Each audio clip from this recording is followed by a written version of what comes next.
हिंदुस्तान का एक राज्य है जहां बिजली और पानी जनता को फ्री है, तो हम इस पे चर्चा करेंगे तो ज़्यादा अच्छा रहेगा। और अगर आप राजनीति में उतर रहे हैं तो शिक्षा का कितना विस्तार हो जाएगा?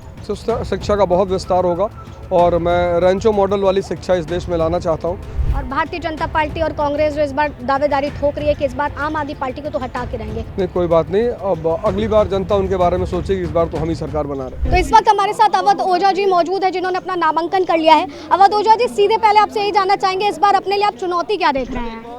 जी, मैं अपने लिए खुद ही चुनौती हूँ, क्योंकि मैं शिक्षा के फील्ड से निकल कर राजनीति में आया हूँ, तो कुछ ज़्यादा ही मेहनत करना है और कुछ ज़्यादा ही अनुभव लेना है, बस यही चुनौती। मेरा प्रश्न, राजनीति को समझते पढ़ाते हुए अब राजनीति में उतरने का आपने विचार किया है, क्या लग रहा है जनता और स्टूडेंट्स आपके साथ रहेंगे? बिल्कुल।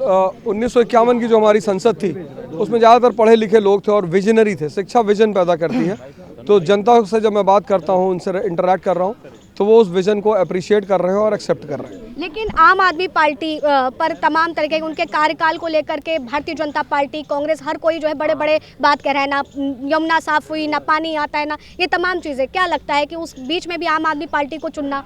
मैं तो यही कहूँगा कि हिंदुस्तान का एकमात्र राज्य है दिल्ली, जिसका शिक्षा का बजट है 25%। हिंदुस्तान का एक राज्य है जहां मोहल्ला क्लिनिक चलता है दिल्ली में। हिंदुस्तान का एक राज्य है जहां बिजली और पानी जनता को फ्री है, तो हम इस पे चर्चा करेंगे तो ज़्यादा अच्छा रहेगा। तो क्या लगता है इस बार शिक्षा के क्षेत्र के साथ साथ राजनीति, और अगर आप राजनीति में उतर रहे हैं तो शिक्षा का कितना विस्तार हो जाएगा? शिक्षा का बहुत विस्तार होगा और मैं रेंचो मॉडल वाली शिक्षा इस देश में लाना चाहता हूँ, जहाँ व्यक्ति न सिर्फ शिक्षा में ऊंचाई पर रहे बल्कि उसके व्यक्तित्व का भी विकास हो। और भारतीय जनता पार्टी और कांग्रेस जो इस बार दावेदारी ठोक रही है कि इस बार आम आदमी पार्टी को तो हटा के रहेंगे, और उस बीच नई नई राजनीति की परख लेते हुए आप मैदान में हैं, कैसा सामना होगा? नहीं, कोई बात नहीं, अब अगली बार जनता उनके बारे में सोचेगी, इस बार तो हम ही सरकार बना रहे हैं। तो देखिए, सरकार बनाने की बात तो हो चुकी है, अब ऐसे में देखना होगा कि क्या कुछ निकल करके सामने आता है।